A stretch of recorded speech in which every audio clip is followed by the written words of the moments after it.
स्मरणीय अनंत श्री विभूषित सदगुरु महाराज के चरणों में शतकोटि नमन। मंचासीन बाबा के चरणों में नमन। उपस्थित धर्मानुरागी सज्जन धर्मानुरागी माताओं को नमन। अभी का ये शुभ घड़ी आप सुनों को मालूम है कि गुरु पूर्णिमा के अवसर पर हो रहे सत्संग में हम लोगों का बीत रहा है।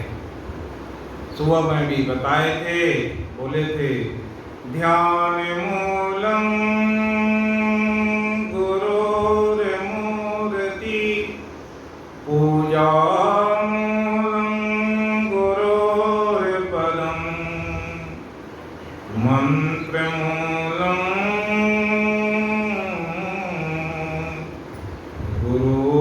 गुरुर्वाक्यम मोक्षमूलम गुरुर्कृपा।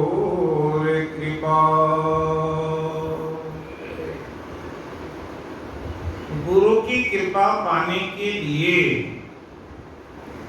ध्यान, जप, तप, सेवा है। व्यास जी के जन्म दिवस पर ये चतुर्मास का प्रारंभ भी हो रहा है। इसलिए संतों ने चतुर्मास के प्रारंभ के लिए सबसे पहले गुरु का पूजन अनिवार्य समझा। इसलिए व्यास जी के जन्म दिवस को गुरु पूर्णिमा के रूप में मनाने का संकल्प लिया। जगत गुरु हैं और भगवान कृष्ण को भी जगत गुरु कहा गया। कंस चाणूरमर्दनम देवकी परमानंदम और वंदे कृष्णम जगत गुरुम। गुरु के बारे में तो बताए कितने गुरु, लेकिन व्यास को ही ये जगत गुरु की उपाधि मिली, क्योंकि इससे पूर्व के जितने भी वेद, उपनिषद या श्रुति पुराण की बात थी वो लेखनी से बंद नहीं की गई, जिसे व्यास देव ने अपने कुछ सहयोगियों के सहयोग से, उसमें भगवान गणेश भी हैं और जैमिनी और दो हैं, सबके सहयोग से लिखा गया, जो आज सबों को संसार में पूरे विश्व को ये ज्ञान प्राप्त हो रहा है। क्यों? हमारी स्मरण शक्ति वैसी नहीं। कैसे हैं वेदव्यास जी कि देखे कि एक भील जाति के लोग हैं, उसके पास ऐसे मंत्र है जो खजूर के वृक्ष को उस मंत्र से झुका देखे तो बड़ा आश्चर्य हुआ, ये कमी। और ऐसे व्यक्ति की खोज में लग गए। उसके नाम जान करके उसके घर पर पहुंचे और बड़े विनय भाव से बोले कि वो सज्जन कहाँ है। उसके पुत्र ने कहा कि क्या काम है बाबा, बता दीजिए। कहा कि मैं उनसे एक मंत्र जानने आया, मैं वेदव्यास हूं। तो उसके पुत्र में श्रद्धा आई, बोला कौन बड़ी बात है, वो मंत्र मैं भी जानता हूं, आपको बता देता हूं। बता दिए। वेदव्यास जी चले आए तो उनके पिता जब आए, उस बच्चे ने कहा कि मैं वेदव्यास जी अपने यहाँ आए थे, वो वृक्ष नमन मंत्र जानना चाहते थे, मैंने बता दिया। तो उनके पिता बोले बहुत भारी गलती कर, वो महापुरुष हैं, बड़े लोग हैं, बड़े लोगों को ऐसे ज्ञान बताने की आवश्यकता है, क्योंकि वो तो साक्षात गुरु हैं और हमसे भी ज्ञान लिए तो क्या गुरु समझेंगे। मैं रहता तो नहीं बता। ठीक बार एक बात परीक्षा लेकर के देखो, जाओ उनके आश्रम में, देखो तुम्हारे साथ क्या व्यवहार करते। जैसे वो बालक पहुंचा, वेदव्यास जी देखे, अपने आसन से उठ के खड़े, आइए महाराज, और उस बच्चे को लाए। सबसे पहले उनके चरण पखारे और आसन पर विराजमान कर दिया, और उनके जो स्वागत होने चाहिए कर करके उसे विदा कर दिया। जब उससे भील के पास पहुंचा लड़का, बोले जैसे वेदव्यास का नाम है वैसे ही हैं, वो मुझे देख करके साक्षात गुरु समझे और मेरी ऐसी सेवा। गुरु की कैसी महत्ता है। रामचरितमानस से अभी सुन चुके उत्तर कांड में गरुड़ जी काकभूषुंडी के संवाद हैं। उस संवाद में गुरु की महिमा गाई गई, और जब इस कथा को सुना रहे हैं किसे? गरुड़। काकभूषुंडी जी बोले, गरुड़ जी उससे पूछे कि कैसे ये काक शरीर में आ गए। इसी पर चर्चा करने में बताए कि एक समय हरि मंदिर में जपत रहूं शिव नाम। एक समय की बात है, मैं मंदिर में बैठ करके शिव के नाम को जप रहा। गुरु आए, अभिमान पे उठ नहीं क्यों प्रणाम। लेकिन वो आए तो क्या हुआ? गुरु आए, मैं अभिमान से या संकोच पर उठकर प्रणाम नहीं किया। तो गुरु दयालु अभी कृपा सिंधु नर रूप है सुने तो बड़े दयालु हैं। पूर्ण रोष अभिमान, कोई रोष नहीं आया।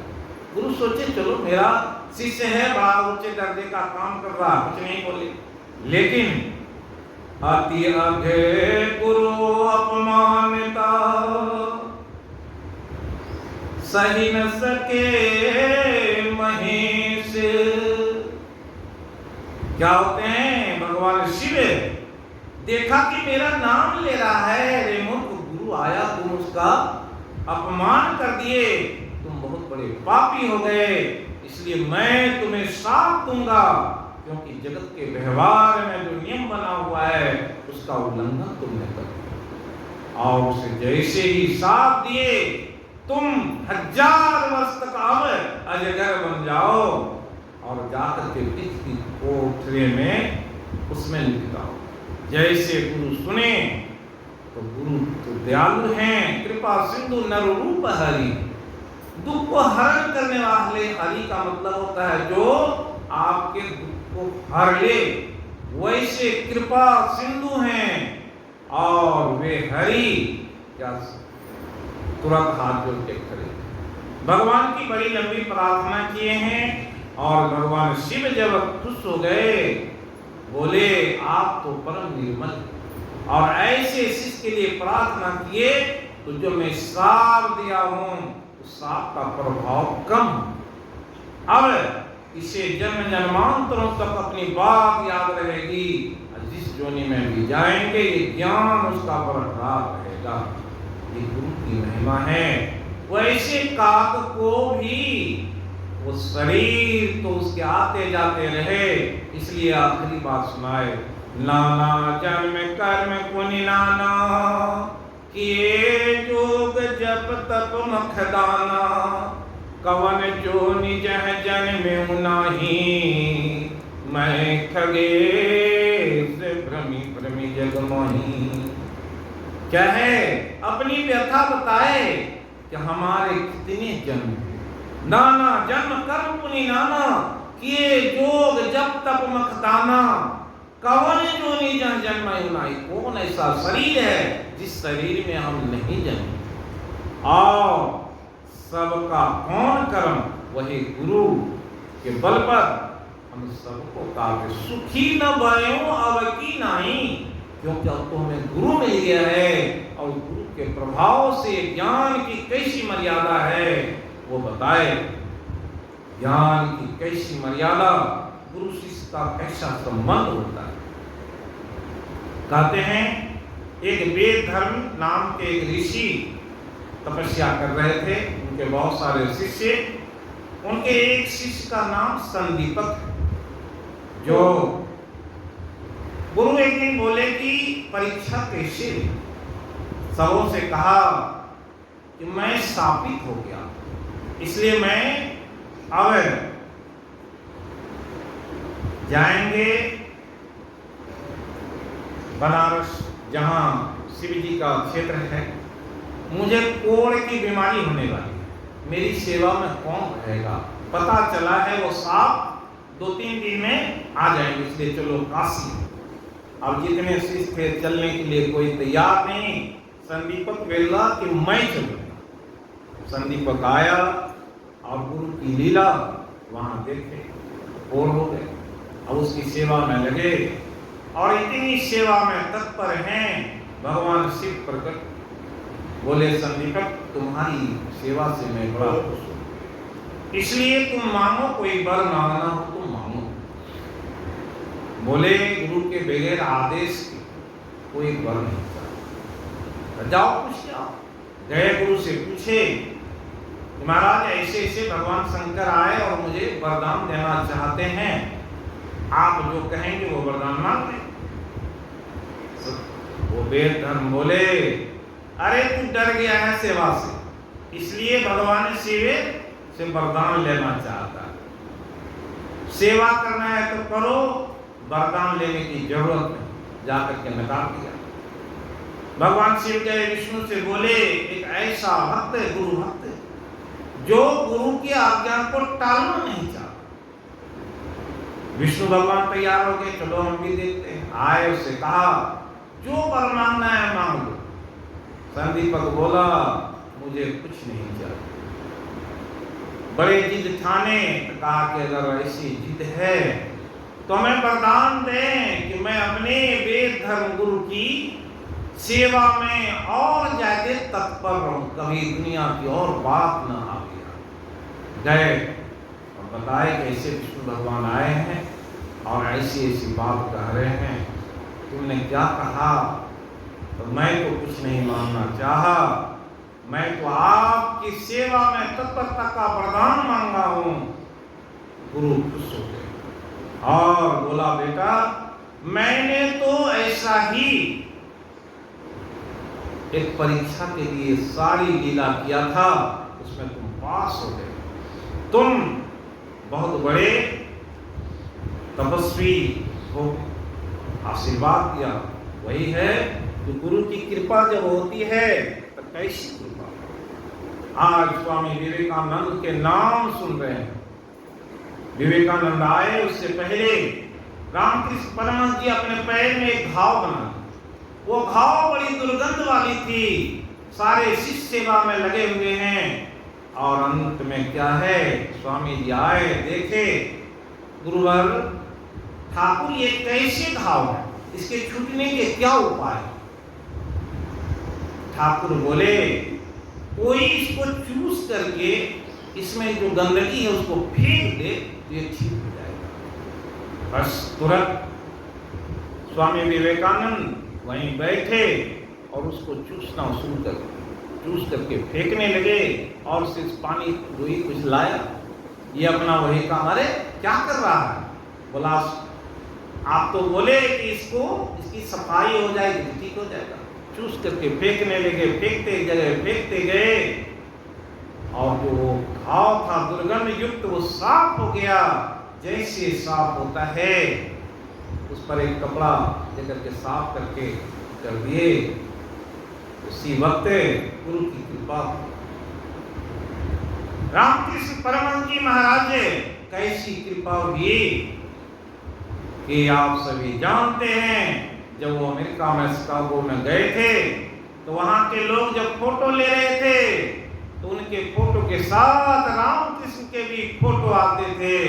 ऐसी गुरु कृपा होती है और उस कृपा के पात्र हम कैसे बन सकते हैं, उस पात्रता को जानने के लिए महर्षि में ही परमहंस जी महाराज भी कितने के निहाल कर, जिन पर कृपा हुई उसकी कृपा को क्या कहें।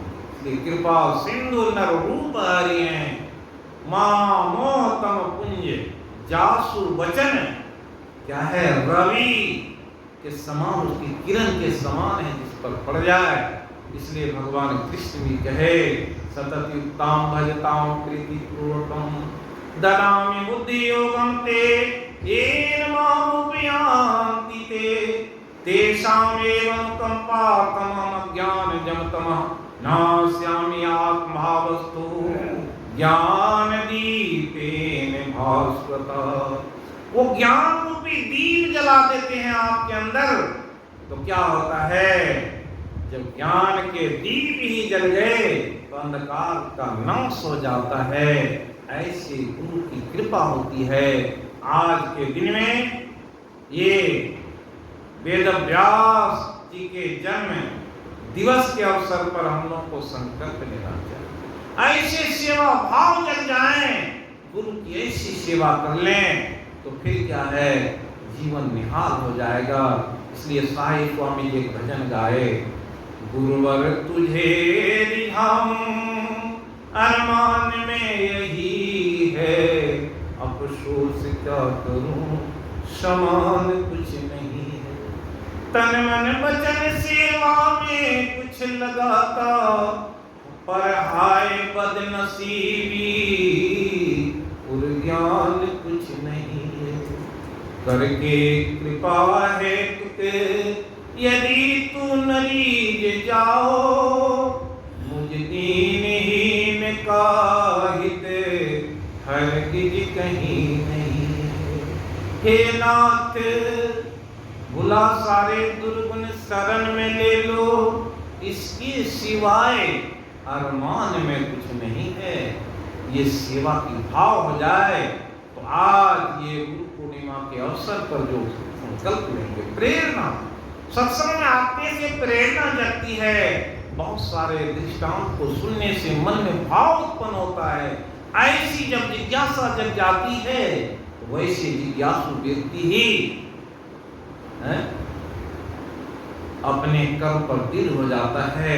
और मैं अपनी वाणी को यही विराम देता हूँ, समय हो गया। अब आप आगे के वक्ता से सुनेंगे। श्री सद्गुरु महाराज की जय।